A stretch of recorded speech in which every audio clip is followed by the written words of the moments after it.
오늘 주시는 말씀은 요한복음 1장 25절에서 26절 두 절수의 말씀이 옳시다. 같이 읽으실까요? 또 물어 가로되 네가 만일 그리스도도 아니요 엘리야도 아니요 그 선지자도 아닐진데 어찌하여 세례를 주느냐. 요한이 대답하되 나는 물로 세례를 주거니와 너희 가운데 너희가 알지 못하는 한 사람이 섰으니. 오늘의 본문 말씀은 지난주에 강해된 말씀에 포함되는 것입니다. 그런데 특별히 오늘 이 시간 이 두 절수의 말씀만 따로 뽑아서 중복되지만은 다시 이 말씀을 강해야 될 필요성은 바로 기독교 교회의 고질적인 어떤 문제 때문에 그렇습니다. 기독교인에게 있어서 세례라는 의식은 아주 중요한 것이에요. 우리가 세례를 받지 않는다고 해서 천국에 못 들어가는 것은 아닙니다. 천국 들어가는 것은 세례를 받느냐 안 받느냐하고는 관계가 없어요. 그럼에도 불구하고 기독교인으로서 세례를 받아야만 된다라고 하는 그런 내용은 거기에 또 다른 의미를 가지고 있기 때문에 그렇게 하는 것입니다. 세례라 그러면 일종의 종교적인 의식이라고 볼 수가 있어요. 세례라는 예식은 자기 자신이 기독교인이라는 것을 밝히는 예식입니다.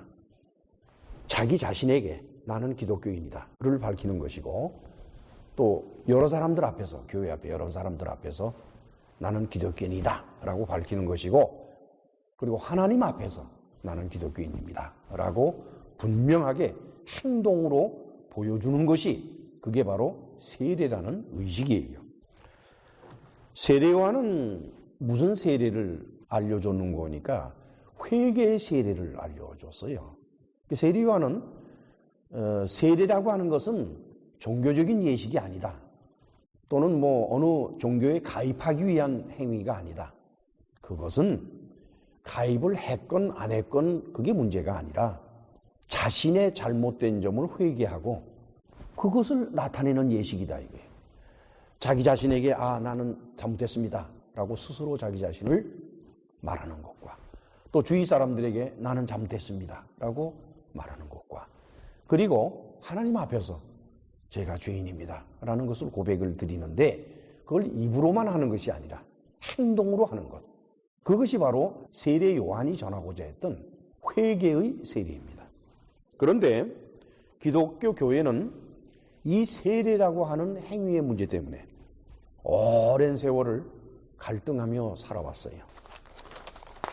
그게 바로 뭔 거니까 세례냐 침례냐. 영어로 baptize 그러면 동사고 baptism 그러면 명사죠. 그 세례인데, 그 baptism 또는 baptize 하는 그 단어는 그리스어에서 온 거예요. 헬라어에서 온 거예요. 물론 이제 영어는 그 근원이 상당히 많은 부분이 헬라어에서 왔고, 또 어떤 거는 라틴어에서도 유래가 되었고, 영어라는 언어가 어느 날 갑자기 퉁 하고 튀어나온 언어가 아니에요. 전 세계를 문화적으로 지배했던 라틴어, 또 그리고 철학적으로 지배했던 그리스어, 그리크, 이런 것들이 이제 근원이 돼가지고 영어 단어를 구성하죠. 그리고 이제 침례냐 세례냐 하는 이례는 종교적인 예식이라는 뜻에서 한자로 쓰는 겁니다. 그러니까 한자권에서는 벌써 이미 세례냐 침례냐 하는 이것을 종교적인 예식으로 간주를 했어요. 그래서 레자를 쓴 것이고, 영어권에서는 종교적인 예식인이 하는 그런 것보다도 immerse라 그러면 영어로 물속으로 푹 들어가는 걸 immerse라 그래요. 그 다음에는 이제 baptism, 그거는 물을 그냥 이렇게 손에다가 해서 머리에 얹든지 아니면은 뿌리든지. 이건 엄격히 말해서 baptism이라고 하는 것은 그 말 뜻에 대한 정확한 번역을 할 수가 없었기 때문에, 그래서 하는 수 없이 그냥 헬라어의 단어를 그대로 갖다 쓴 그 결과입니다. 기독교 교회는 처음부터 세례냐 침례냐 우리말로 한다 그러면 한자죠. 또는 이제 영어로 한다 그러면 그냥 베프티즘이냐 아니면 이멀스냐 이렇게 해서 논란이 많았어요. 심지어는 그 문제 때문에 살인까지 일어났습니다. 러시아나 폴란드나 그쪽에서 있었던 일이었는데 아나베프티스트라는 사람들이 있어요. 제 침략교회.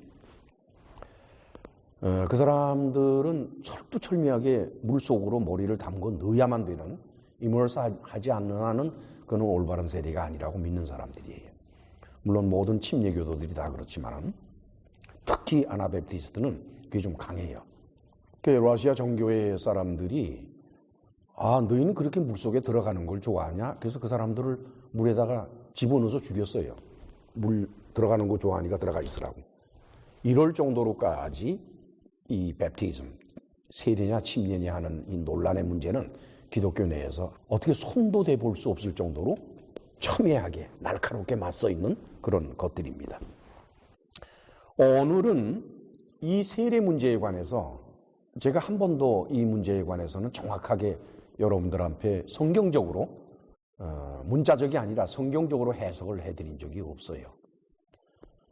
그리고 더더군다나 저는 강해의 설교자이기 때문에 본문 가운데에서 그런 내용이 나타나질 않으면은 저는 무엇을 전하고 싶어도 교회 앞에서 설교로 전할 수가 없는 사람인데 마침 세례 요한의 문제가 대두가 되고 또 그리고 성령 안에서 세례받는 성령으로라고 우리말로 번역을 했는데 그리고 물로 세례를 받는다라고 우리말로 번역을 했는데 그건 물 안에서 엔피다토스 물 안에서 세례를 받는 것입니다. 그래 그 문제가 마침 나왔길래 언제 다시 또 이 세례나 침례에 관한 문제를 성경적으로 해석을 할 기회가 없을 것 같아서 오늘은 그 문제를 가지고 여러분들과 시간을 같이 하기를 바랍니다. 헬라어 단어에 있어서 4개의 단어가 있는데 하나는 밥티조, 밥티조라고 하는 건 동사예요. 그 다음에는 밥티스마, 그건 명사입니다. 밥티조라는 것은 이제 세례한다. 그리고 밥티스마, 그러면 세례라는 행위, 세례 이렇게 되는 거고. 그 다음에는 이제 밥티스모스라고 하는 것은 세례라는 의식을 말합니다.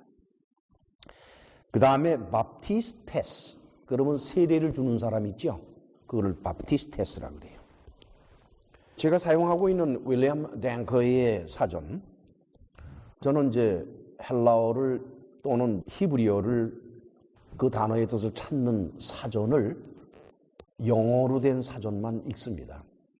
그 가운데 권위가 있다고 인정이 되는 많은 학자들이 권위가 있는 것으로 인정하고 있는 사전들만 구입해서 그걸 계속해서 봐왔어요. 따라서 여러분들에게 헬라어나 또는 히브리어의 그 단어의 뜻을 설교 중에 말씀드릴 때에는 도리 없이 저는 영어를 읽어야만 됩니다. 그러니까 설교 원고를 작성할 때에 영어로 된 걸 우리말로 번역을 해서 거기다 쓰게 되면은 시간이 많이 걸려요. 차라리 그냥 영어로 된 걸 놓고 설교 중에 읽고 그 자리에서 번역을 해버리면 되니까. 그래서 그렇게 하고 또 하나는 어떤 의미가 있는 거니 헬라어를 여러분들이 알아듣기 쉽도록 설명을 해줌에 있어서 만약에 제가 헬라어 단어만 남장 읽고 우리말로 그냥 설명이 들어간다 그러면은 얼마나 많은 사람들이 그거를 믿겠어요, 여러분. 물론 여러분들은 이 김강욱 목사가 어떤 사람이라는 걸 아니까 그렇게 해도 믿겠지요. 그러나 이 설교는 여러분들만 듣는 설교가 아닙니다. 사방에서 CD나 테이프나 인터넷으로 들어요. 그 사람들이 헬라어만 읽고 그리고는 한국말로 이렇게 설명을 하고 그럴 때 그 사람들이 뭘 생각할까?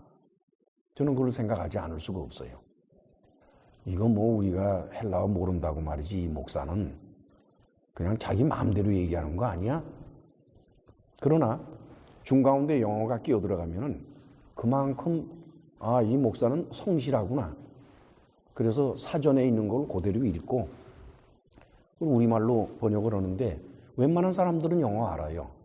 웬만한 사람들은 영어를 아니까 영어로 한 거를 들으면서 우리말로 번역한 걸 들으면은 이제 이 목사가 뚱딴지 같은 말을 하는지 아니면은 정직하게 말을 하는지는 분별할 수가 있지요. 그래서 설교 중에 히브리어나 헬라어를 번역을 할 때 반드시 영어를, 즉 그 영어는 제가 만든 게 아니죠, 그죠? 사전에 있는 영어로 된 것, 그것을 읽고 그 다음에 제가 우리말로 다시 번역을 하고 이런 작업을 하지요. 밥티조, 그게 뭐냐 그랬더니 윌리엄 탱커는 이렇게 쓰고 있어요.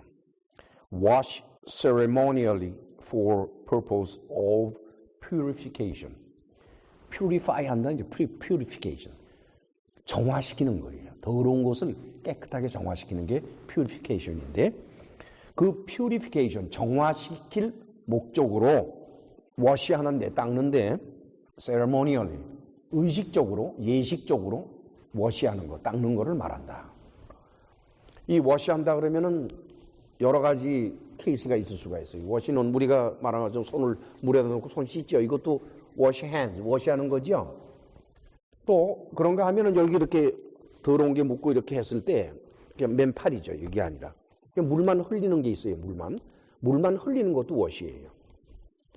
그런데 정결법, 즉 더러운 것, 다시 말하면 하나님 앞에 더러운 것, 우리가 보는 뭐 오물이 묻었다 뭐 이런 더러운 걸 말하는 것이 아니라 그런 거를 물로 깨끗이 한다라고 하는 유대인의 방법은 우리처럼 손을 씻고 비누질을 하고 또 씻고 하는 그런 것이 아니라 그 정결한 물, 즉 정결케 하는 물에다가 넣었다가 빼는 거예요.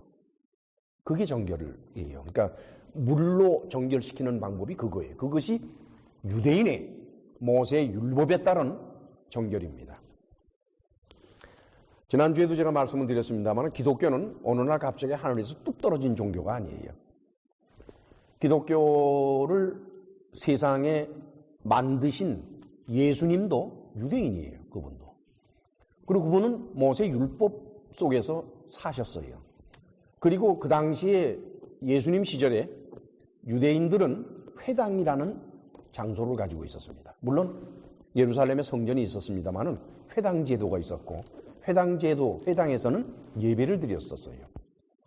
그 회당에서 예배드리는 그런 모습들이 예수 그리스도의 이름으로 예배를 드리면서 기독교에 고스란히 들어왔어요. 그러니까 기독교라는 것은 유대교가 없으면 존재할 수 없는 종교가 기독교라는 종교입니다. 따라서 기독교에서 세례를 준다고 하는 것은 뭐 아무도 그런 거 안 했었는데 어느 날 갑자기 기독교에서 세례를 만들었다가 아니에요. 그게 아니라 유대교, 회당, 유대교인들이 세례 주는 것을 답습을 하는 거예요. 답습. 그 다음에는 이제 두 번째 뜻은 어떤 게 있는 거니까 to use water in a rite. in a rite 그러면은 예식 도중에 하는 겁니다. use water, 물을 사용하는데 for purpose of, 어떤 목적으로 사용하는 거니까 renewing or establishing a relationship with God. 하나님과의 관계를 renew한단 말이에요.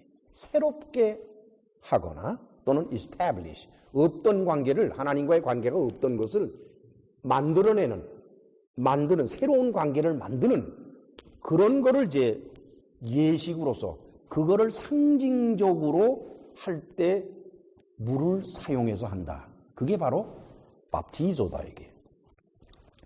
그래서 플런지 할 수도 있고 잠그는 거죠. 그다음에 워시 할 수도 있고 또 딥 할 수도 있고 그러는 겁니다. 세례 요한이 세례를 줄 때에는 뭐라고 그러는 거니까 이렇게 기록이 되어 있어요. 에고 에밥티사 휘마스 여러분들을 에밥티사 과거형으로 에고 나는 여러분들을 세례를 주는데 피다티 엔토 요르단의 포타모는 강이에요. 리버. 요르단의 그러면 요단강 엔토 안에서 요단강 안에서 피다티. 피다티는 물은 물인데 그 격이 역격이에요. 역격은 누구에게 할 때 사용되는 것이 역격입니다. 즉 세례 요한이 세례를 주는 것은 어디에서 세례를 주는 거니? 요단강 안에서 세례를 준다는 거예요. 그러니까 요단강에 몸을 풍덩 넣었다가 빼는 그런 것이 아니라 요단강 안에서 강 밖이 있고 강깃을 근 밖이죠, 그렇죠? 강 안은 그 속이란 말이에요.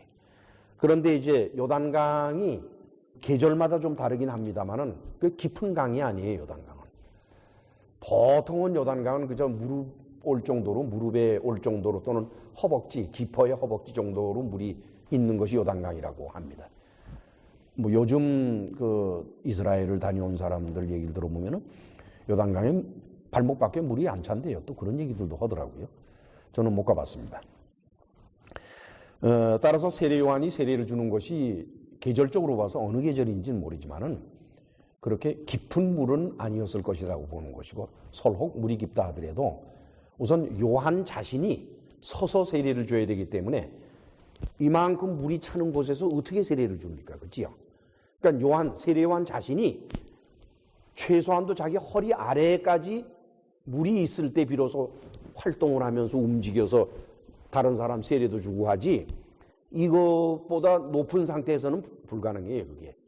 그러니까 아마 강가로부터 가까운 곳에 뭐 무릎 정도 아니면 그보다 조금 더 위, 그 정도 물이 찰 정도까지 그런 위치에서 사람들에게 세례를 주었을 것이다, 이렇게 보는 거예요.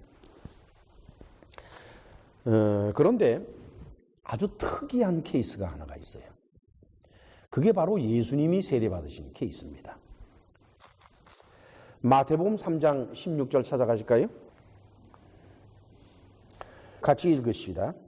예수께서 세례를 받으시고 곧 물에서 올라오실세 하늘이 열리고 하나님의 성령이 비둘기같이 내려 자기 위에 임하심을 보셨다. 예수께서 어떻게 세례를 받으셨다는 언급은 없고, 다만 세례를 받으시고 난 다음에 물에서 올라오셨다 그랬어요. 근데 올라왔다라고 번역한 헬라어가 아나바이노예요. 아나바이노라는 것은 모션을 말합니다. 사람이 움직이는 거 있죠.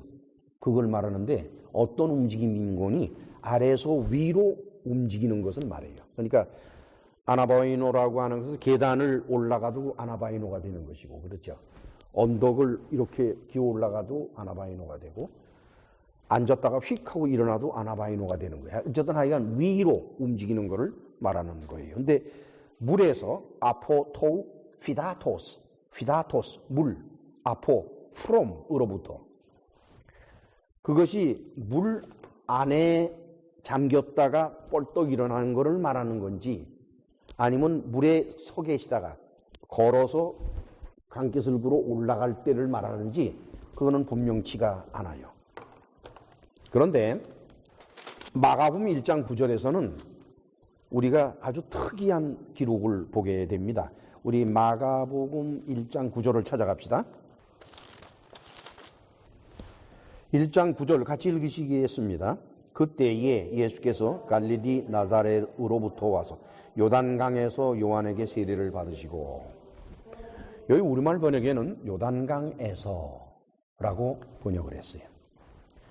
1장 9절에 있어서 요단강에서라고 할 때 그 헬라어 원문은 어떤 거니? 에바티스테 에이스 톤 요르다넨 휘포 요하노, 휘포 무엇으로부터, 요하노 요한으로부터, 또는 바이 요한에 의해서 좋습니다. 근데 여기에서 마가는 요단강 있죠. 요단강 우리말로 에서라고 번역한 그것을 헬라어로 뭐라고 쓰는 거니? 에이스톤 요르다넨 이렇게 했어요. 에이스라고. 이 에이스라는 단어는 towards 무엇을 향해서라든가 into 안으로라는 뜻입니다. 지금 마가는 예수께서 세례받으신 것하고 다른 사람들이 세례 요한한테 세례받은 것을 구별을 해요. 왜 그런 거니? 거기 1장 5절에는 온 유대 지방과 예루살렘 사람이 다 나아가 자기 죄를 잡아가고 요단강에서 그에게 세례를 받았다. 똑같이 요단강에서지요. 그런데 마가복음 1장 5절에서 말하는 우리말로 번역한 요단강에서는 엔도 요르단의 포타모예요. 그러니까 요단강 엔 안에서예요. In Jordan River. 아시겠죠? 마가는 어떻게 구별을 하는 거니까 세례 요한한테서 세례를 받았던 수없이 많은 사람들은 요단강에 들어와서 머리를 물속으로 집어넣은 이물 싼 것이 아니라 그냥 그 안에서 무릎을 꿇고 앉든지 그러면 이제 세례 요한이 그들 머리에 손을 놓고 세례를 주지요. 그렇게 말하는 거예요. 그러는데 예수님만큼은 예외라는 거예요. 예수님은 에이스 했다는 거예요. 에이스. 에이스라는 건 인투예요. 예수님이 세례 받으실 때 세례 요한한테 그때는 예수께서는 물 속으로 들어가신 겁니다. 이몰스한 거예요. 이것은 우리말 번역에서는 도저히 비교할래야 비교할 수가 없는 겁니다. 둘 다 똑같이 요단강에서라고 번역을 했는데 다른 사람들이 세례받은 거하고 예수님이 세례받은 차이를 우리말 번역에서 어떻게 알아낼 수가 있어요? 그러니까 저는 도리 없이 원문을 여러분들 앞에 밝혀줘야만 됩니다. 누가복음에서는 누가복음 3장 16절을 찾아갈까요? 같이 읽을까요? 요한이 모든 사람에게 대답하여 가로되 나는 물로 너희에게 세례를 주거니와 나보다 능력이 많으신 이가 오시나니 나는 그 신들매를 풀기도 감당치 못하겠노라. 그는 성령과 불로 너희에게 세례를 주실 것이라. 여기에서 말이죠. 우리말 번역에서는 나는 물로 너희에게 세례를 주었다고 그랬는데 이 헬라어 원문은 그렇지가 않아요.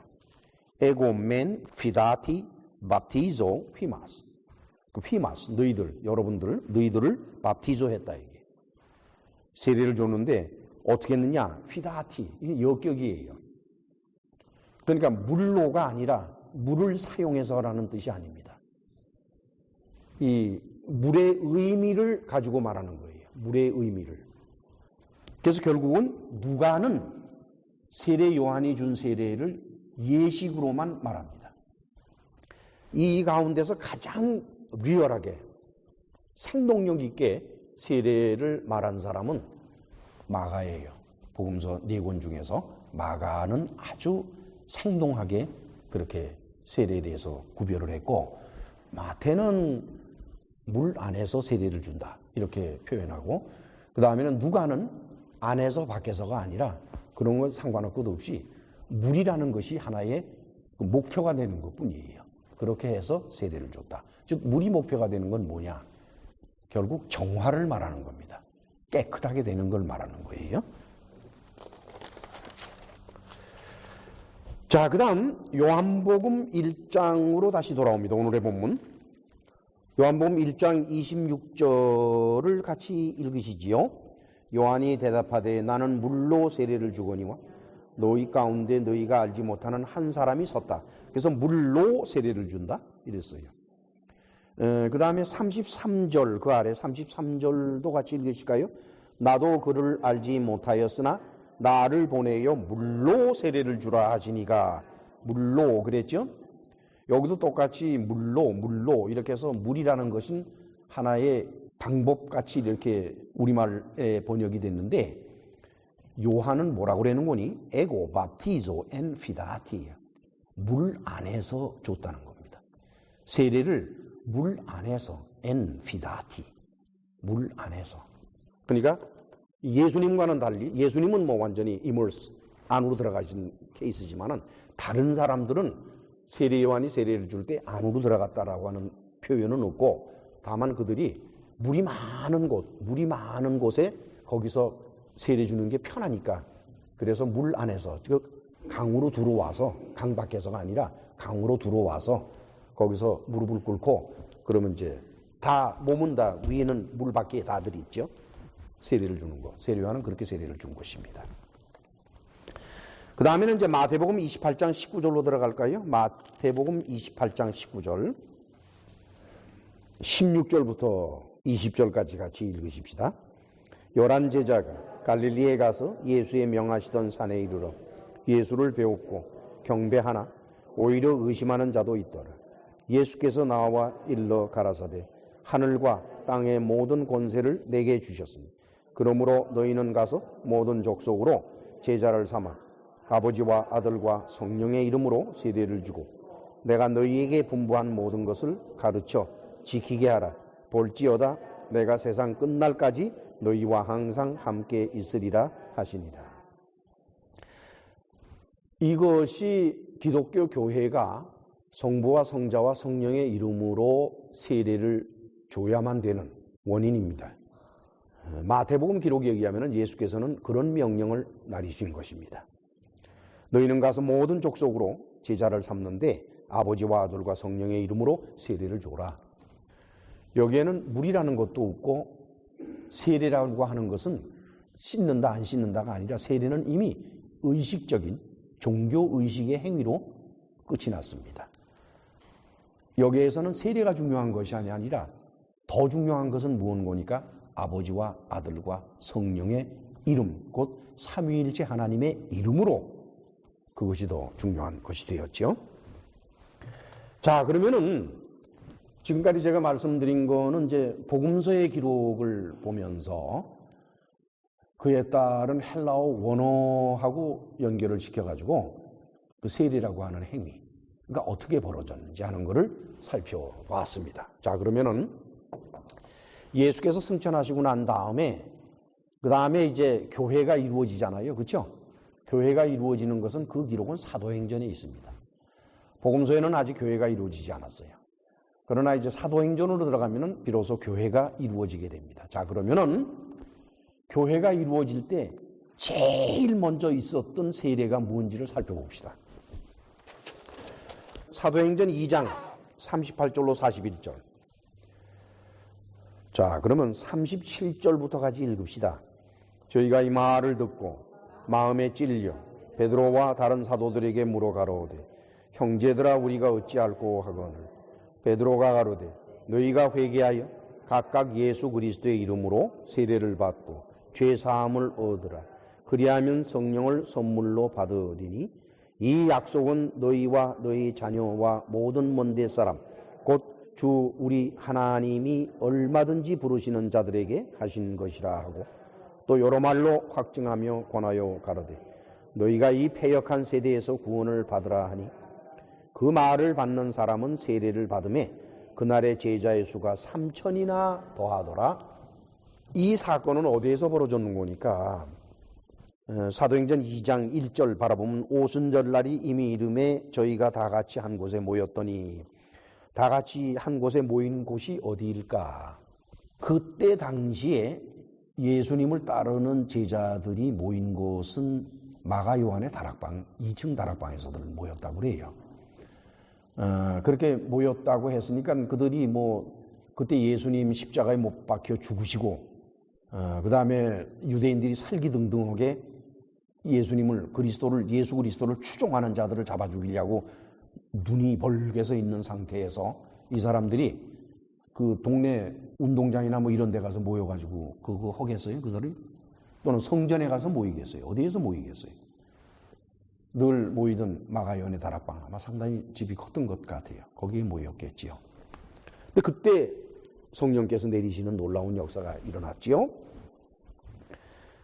그리고 나서는 그때의 상황이 하도 기이해가지고 당시에 그 예루살렘에 있던 많은 사람들이 거기 모였답니다. 구경하러 많이 모였대요. 그들 앞에서 베드로가 설교를 했고 그 설교를 듣고 조금 아까 읽은 것과 마찬가지고 사람들이 마음이 찔려가지고 아이고 우리가 참 큰 잘못을 했구나. 우리가 이거 참 하지 말아야 할 짓을 했구나. 그래가지고 아야 그럼 어떻게 하면 되겠냐 그러니까 회개하고 예수 그리스도의 이름으로 세례를 받으라 그랬어요. 그랬더니 그날 그 자리에서 회개받은 사람이 수가 몇이에요? 3,000명이에요. 거기는 예루살렘 시내예요. 예루살렘 그 안이에요. 강물도 없어요. 거기는 강도 없고 그렇다고 우물에 갔을 리도 없어요. 왜냐하면 이거는 집이 있는 곳이니까 거기에서는 우물이 있는 곳이 따로 몇 군데 있었기 때문에. 자, 그렇다면 이 사람들이 세례를 받을 때 어떻게 받았을 것 같아요? 3,000명이 물속에 들어갔다 나왔을 것 같아요? 아니면은 종래에 유대교에서 이방인에게 세례를 줄 때 하는 거, 물만 이렇게 적셔가지고 머리에다 얹고 하는 거, 그렇게 했겠어요? 아니면 물속으로 풍덩 넣었다 뺐겠어요? 기독교 역사 중에서 가장 최초로 세례를 준 것은 오순절 성령 강림 때 그때 줬는데 인원수는 3,000명이며 장소는 시내 한복판입니다. 그러면 그 세례는 어떤 형태였겠어요? 물속에 집어넣지 않았어요. 즉 이미 예수께서 승천하시고 떠나신 다음에 마태복음 28장 마지막에서 예수께서 명령하신 것처럼 세례는 더 이상 행위가 아니라 하나의 심볼릭한 상징적인 종교 예식이 된 겁니다. 그 다음 두 번째를 볼까요? 사도행전 8장 34절에서 39절 201페이지. 먼저 26절을 같이 읽으실까요? 주의 사자가 빌립도로 일러 가로되 일어나서 남으로 향하여 예루살렘에서 가사로 내려가는 길까지 가라 하니 그 길은 광야라.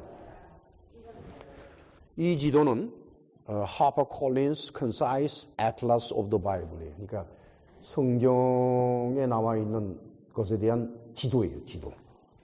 이것은 강까지 표시한 아주 세밀한 지도입니다. 제가 지도가 여러 가지가 있어요. 성서 지도가 여러 가지가 있는데 꼭 각 지도마다 특징이 다 달라요. 하나는 성경 기록을 위주로 한 지도가 있는가 하면은 어떤 거는 또 정치적인 의미를 갖는 그런 지도가 있고 또 이거는 이제 실질적으로 그 지역을 나타내는 지도인데 예루살렘에서 가사로 내려가는 그 길에는 강이 없어요. 이 지도상에 강이 나타나 있질 않아요. 그리고 이스라엘이라는 나라에는 강이라고 그래야 요단강 정도입니다.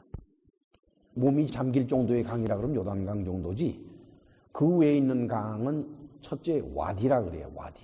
그 와디는 뭔거니 비가 오면은 물이 흘러가고 얼마 지나면은 바짝 말라버리는 거 있죠. 그걸 와디라 그래요. 그거는 사막 지방과 광야의 특징입니다. 저도 사우디아라비아에서 3년 반을 살았기 때문에 그 와디가 뭔지를 아주 잘 알아요.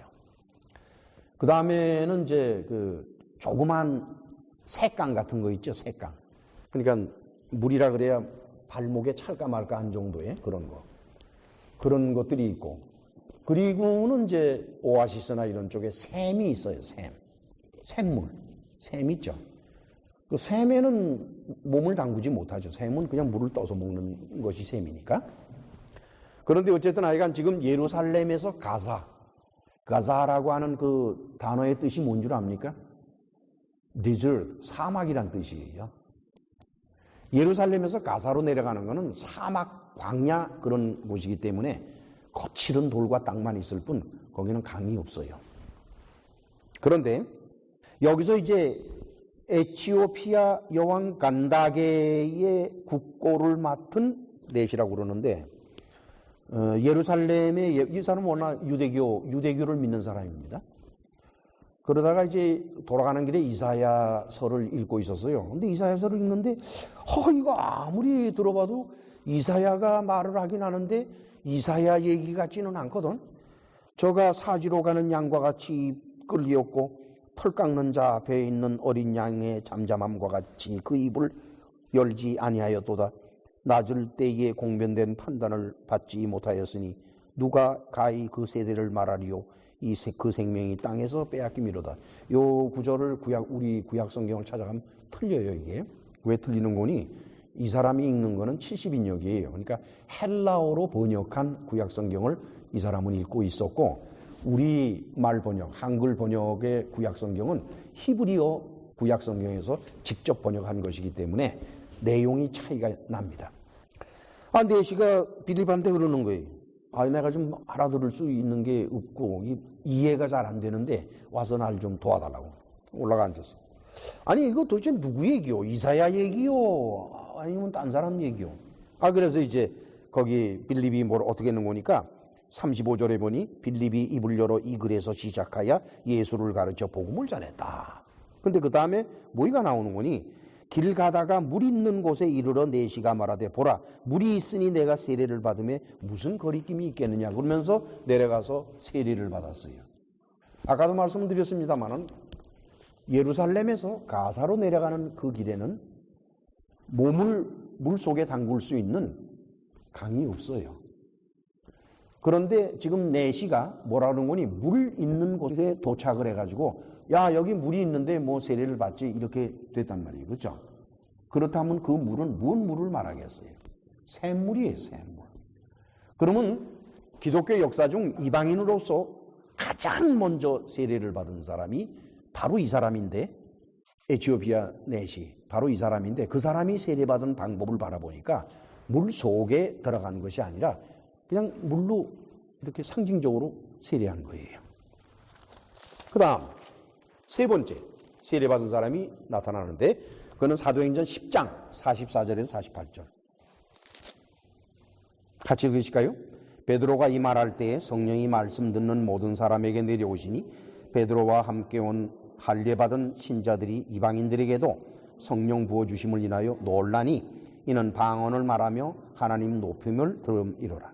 이에 베드로가 가로되 이 사람들이 우리와 같이 성령을 받았으니 누가 능히 물로 세례 줌을 금하리오 하고 명하여 예수 그리스도의 이름으로 세례를 주라 하니라. 저희가 베드로에게 수일 더 유하기를 청하니라. 이것은 이제 가이사랴에 있는 고넬료라고 하는 이달리아 군대 백부장에 관한 일입니다. 하나님께서 베드로를 고넬료 백부장에게 보내십니다. 물론 이제 초청 형식을 취해서 그렇게 했습니다만은. 그래 가가지고서 예수 그리스도에 대한 복음을 전하니까 뭐 누가 뭐 믿음을 고백하고 안 하고 그건 좀 중요한 게 아니라 중요한 건 뭐냐? 성령이 임하셨다는 거예요. 그걸 뭐로 알았느냐? 방언들을 하더라 이게. 그래서 베드로뿐만 아니라 함께 갔던 유대인들도 깜짝 놀래가지고 어이구 이거 웬일이냐 이렇게 됐어요. 그러자 베드로가 뭐라 그러는 거니까 성령께서 먼저 세례를 주셨는데 우리가 세례를 안 줘서야 되겠느냐? 그래서 세례를 주라 그랬어요. 근데 거기에 물로 세례를 줌을 금한다 라고 우리말로 번역을 했는데 메티토피도르 두나타이 콜루사이 티스토메 밥티스테나이. 이거는 말이죠, 우리말로 물로 세례를 줌을 금한다가 아니라, 그 번역은 잘못된 번역입니다. 그게 아니라 세례하는 데 있어서 물을 금할 수가 있겠느냐 이런 얘기입니다. 즉 성령 세례는 받았지만 물 세례는 안 받았잖아요. 그러니까 그거는 물을 금했다는 거예요. 그래서 물을 금하지 말라 그랬어요. 자, 그렇다 그러면은 고넬료가 백부장이니까 그 집에 목욕탕이 있을 가능성이 있기도 합니다. 그러나 로마의 귀족들 중에서 집에 목욕탕을, 큰 목욕탕을 갖고 있는 귀족은 레벨이 굉장히 높아야 돼요. 이 백부장 정도가 그런 화려한 시설을 갖출 수는 없습니다. 그렇기 때문에 로마 군인들 백부장이, 이거는 로마 군데군데에 있는 공동 목욕탕이 있어요. 거기에 주로 모여서 함께 목욕을 하고 그렇게 들어옵니다. 자, 그러면 고넬료의 집에 목욕탕이 있었을 리는 없다고 저는 생각을 해요. 만약에 목욕탕이 있다 손 치더라도 목욕탕에 물을 채워놓고서 그 속에 한 사람씩 풍덩풍덩 들어갔다 나왔다 했겠느냐는 거예요. 그거는 불가능한 일입니다. 고넬료의 집에서 베드로가 수하의 사람들을 시켜서 세례를 주게 한 것도 물 속으로 들어가는 것이 아니라 물을 상징적으로 머리에다가 뿌리는 정도로 해서 세례를 줬다라고 밖에 볼 수가 없어요. 그 다음에 네 번째 경우, 그건 사도행전 16장 27절 이하에 기록이 되어 있습니다. 또 27절부터 읽으십시다. 간수가 자다가 깨어 옥문들이 열린 것을 보고 죄수들이 도망한 줄 생각하고 검을 빼어 자결하라 하고는 바울이 크게 소리질러 가로되 네 몸을 상하지 말라. 우리가 다 여기 있노라 하니 간수가 등불을 달라 하며 뛰어들어가 무서워 떨며 바울과 실라 앞에 부복하고 저희를 데리고 나가 가로되 선생들아 내가 어떻게 하여야 구원을 얻으리까 하거늘 가로되 주 예수를 믿으라. 그리하면 너와 네 집이 구원을 얻으리라 하고 주의 말씀을 그 사람과 그 집에 있는 모든 사람에게 전하더라.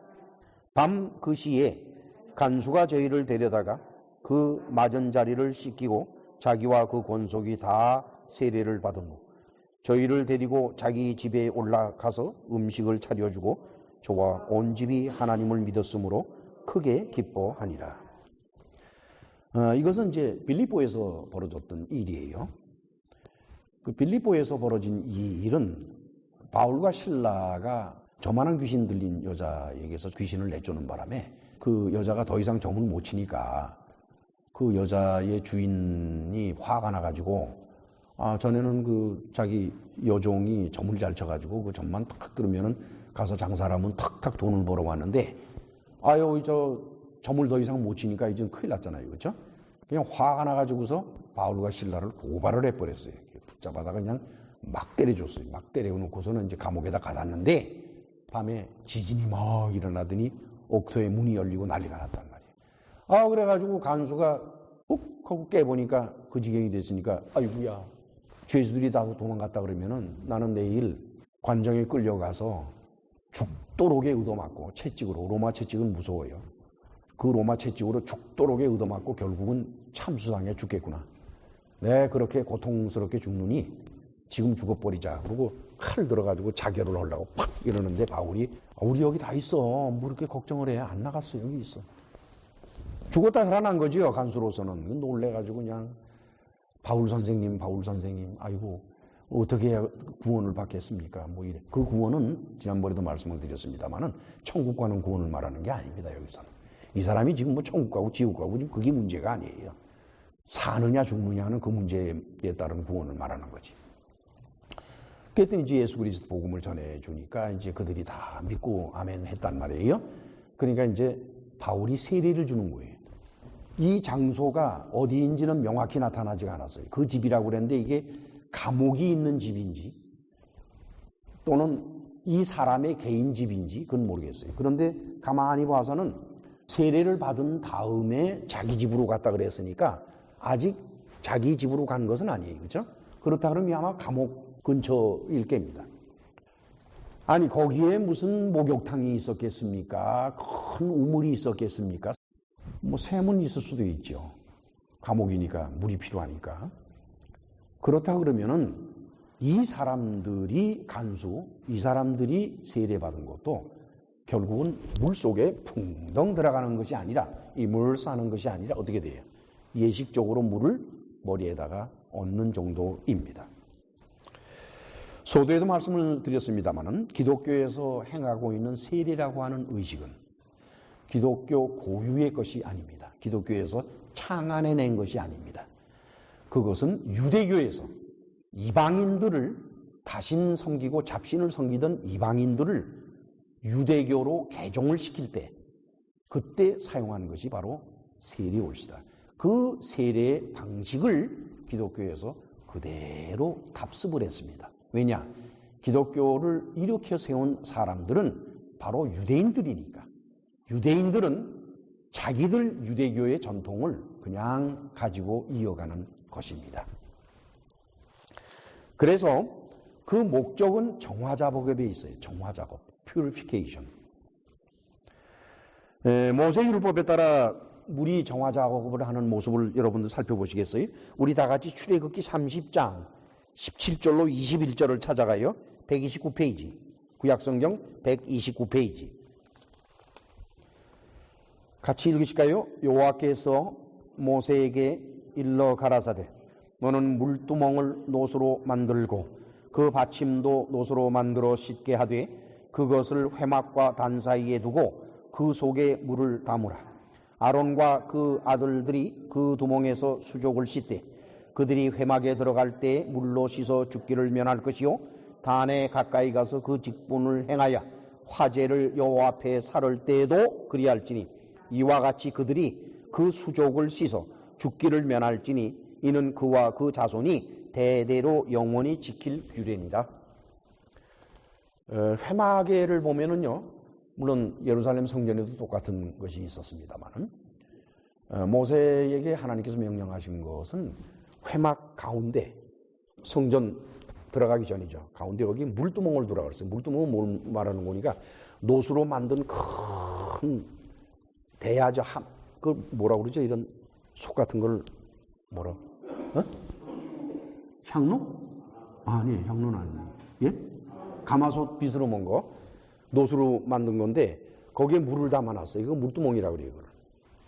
물을 담아놓고 아론과 제사장들, 그 제사장들은 반드시 종교 행위를 할 때, 즉 번제를 드린다거나 또는 성전에 들어간다거나 뭘 하든지 간에 거기에서 손하고 발을 닦아야 돼요.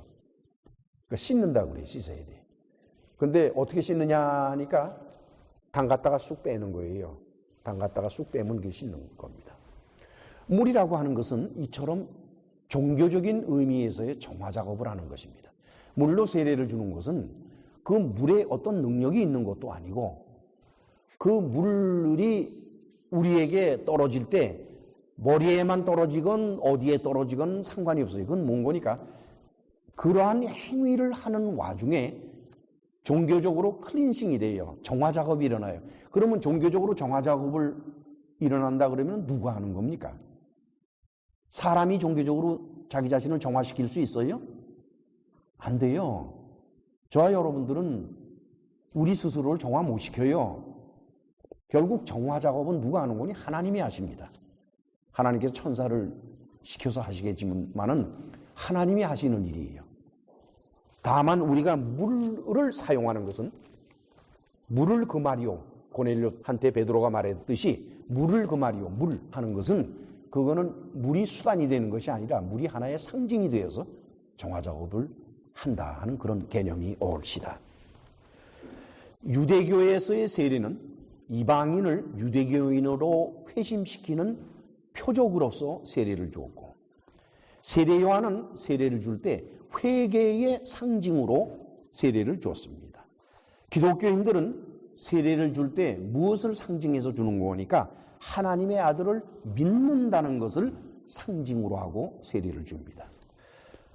이제까지 여러분들에게 말씀을 드린 바와 마찬가지로 신약 성경 기록을 살펴볼 때에 물 속으로 몸을 모조리 머리까지 다 담구어서 세례를 받은 분은 예수님 한 분밖에 없습니다.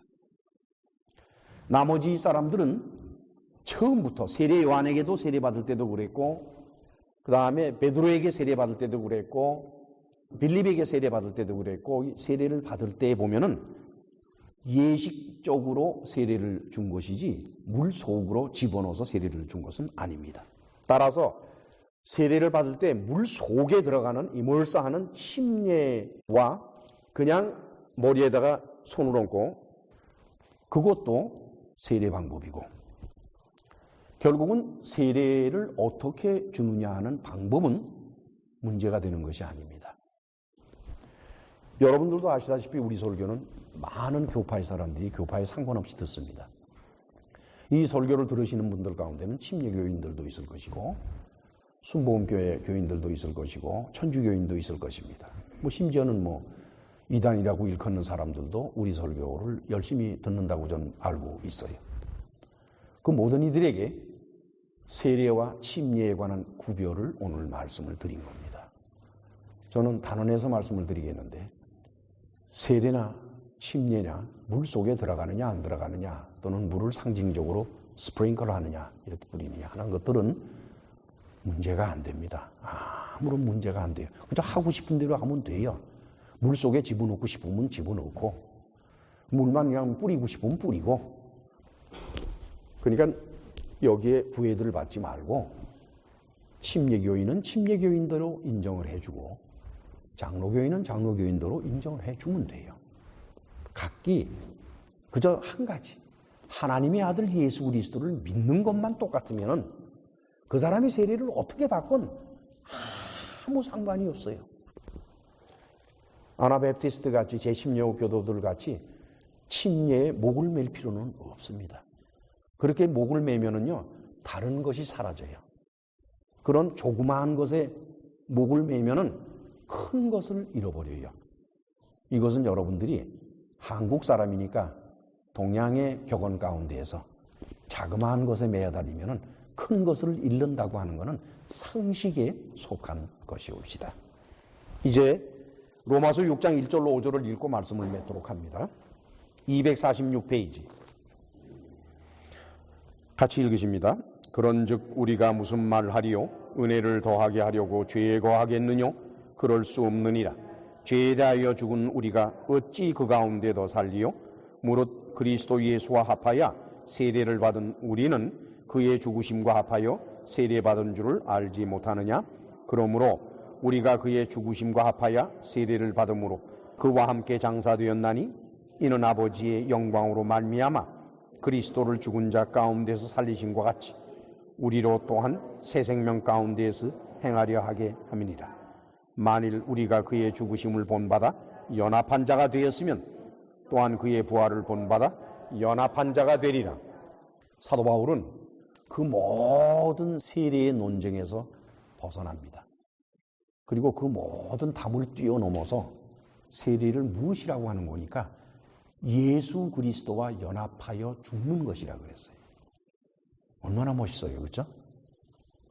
물속에 들어가느냐 안 들어가느냐 때문에 아웅대고 또 그렇다고 또 물속에 집어넣어 죽이지를 않나, 이런 기독교인들의 편협하고 좁아터진 그런 생각들을 훨씬 뛰어넘어서 사도 바울은 뭐라 그러는 거니까 세례란 무엇이냐? 우리 주 예수 그리스도와 연합해서 죽는 것이다. 그리고 부활하는 것이다. 기도합시다. 전능하시고 자비로우신 하나님 아버지, 그렇습니다. 지난 기독교의 2000년 역사는 이 세례 문제 때문에 논란이 많았고 그 때문에 살인사건까지 벌어지고 핍박이 일어나고 가슴 아픈 일이 많이 일어나는지를 모르겠습니다.